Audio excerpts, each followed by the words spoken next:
Alors, dans cette science, on s'intéresse à trouver à quoi est égale la résistance équivalente donc de cet branchement.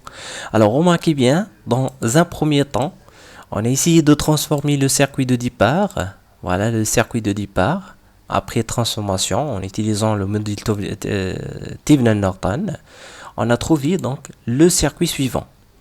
Par la suite, on a pensé à utiliser l'équivalence entre les quatre générateurs de courant et l'équivalence entre les quatre résistances qui sont branchées en parallèle.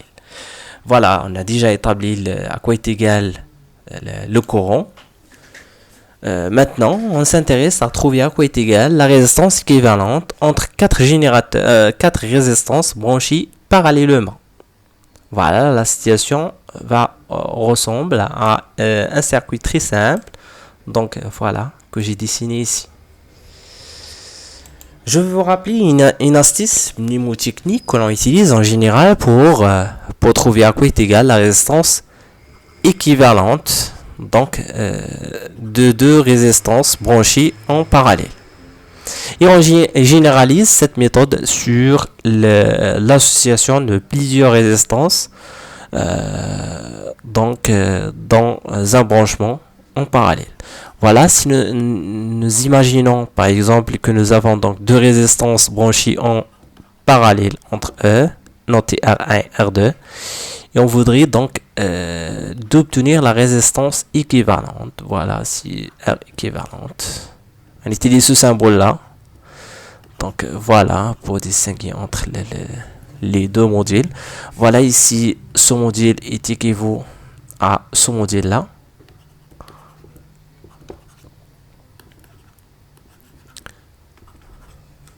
La résistance équivalente ici, c'est la multiplication des deux. Il faut tout simplement multiplier les deux résistances qui sont branchées en parallèle et diviser par la somme des deux.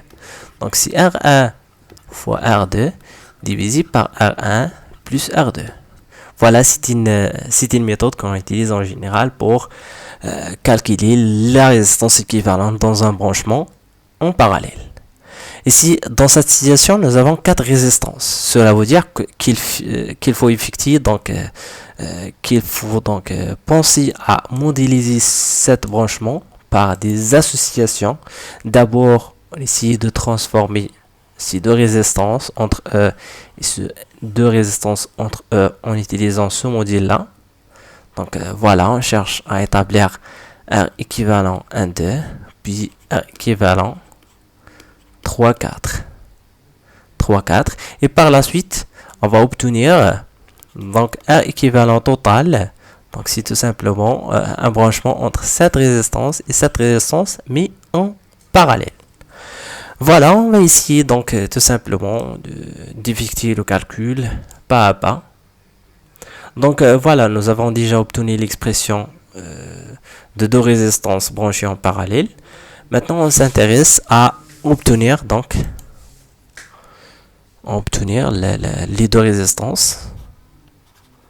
Donc voilà, ici c'est tout simplement la résistance R1, la résistance R2. La résistance R3, la résistance R4. J'essaie maintenant d'obtenir la résistance équivalente de cet branchement. Nous verrons donc dans ce cas, on va obtenir tout simplement une résistance équivalente notée 1, 2, branchée parallèlement avec une résistance équivalente, notée R équivalent 3, 4. Voilà. Tel que R équivalent 1, 2, c'est la multiplication des deux divisé par 1, 2. La multiplication des deux divisé par la somme. Et R équivalente 3, 4, c'est la multiplication des deux divisé par la somme.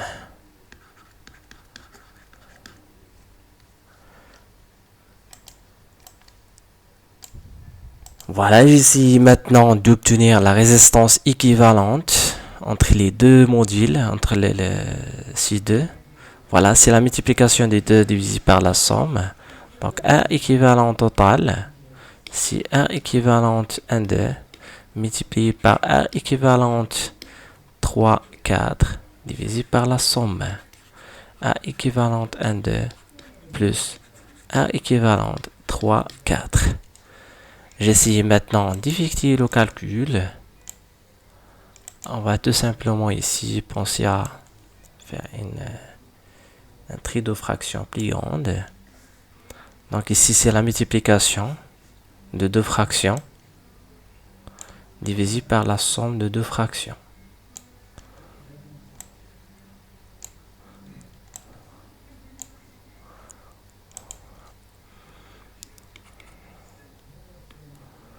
Donc c'est la multiplication R1 fois R2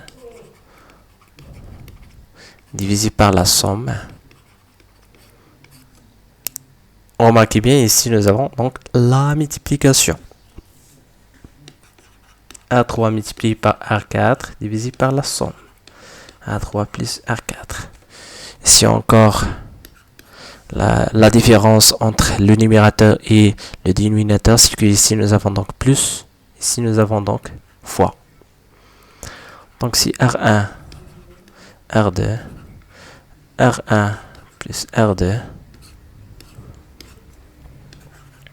R3, R4, R3 plus R4.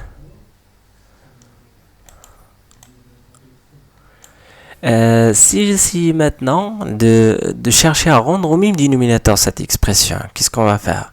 On va tout simplement ici multiplier par et diviser par. Donc ici on multiplie et on divise par le dénominateur de la première fraction, c'est-à-dire par R1 plus R2. Encore par R1 plus R2. Donc c'est la méthode la plus simple afin d'effectuer le calcul. Ici on multiplie par R3 plus R4. Donc c'est R3 plus R4. Voilà, remarquez bien ici dans le numérateur il y a la multiplication. Multiplier deux fractions, on revient à multiplier les numérateurs entre eux et les dénominateurs entre eux. C'est-à-dire, on va tout simplement ici d'obtenir les mêmes. Après l'addition, nous verrons donc que les deux fractions divisées par une fraction, elles ont même numérateur. Même dénominateur, pardon.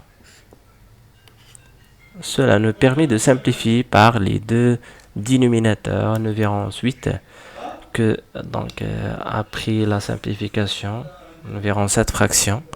Donc c'est la multiplication entre les quatre résistances R1, R2, R3, R4 divisé par la multiplication. Ici on va essayer de développer.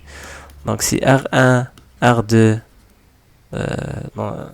D'une part, on va multiplier ce produit par A3. D'autre part, on va le multiplier par R4. Encore, ici c'est R3, R4 dans un premier temps, on va le multiplier par R1. Et dans un deuxième temps, on va le multiplier par R2. Voilà finalement la résistance équivalente. Voilà. Ce que vous voyez ici, c'est l'expression de la résistance équivalente. À la prochaine séance, nous verrons donc, nous compléterons donc la correction de cet exercice et nous établirons donc l'expression finale du courant circulant dans cette branche. Voilà, j'espère que vous avez bien compris comment calculer la résistance équivalente entre une association de plusieurs résistances en parallèle.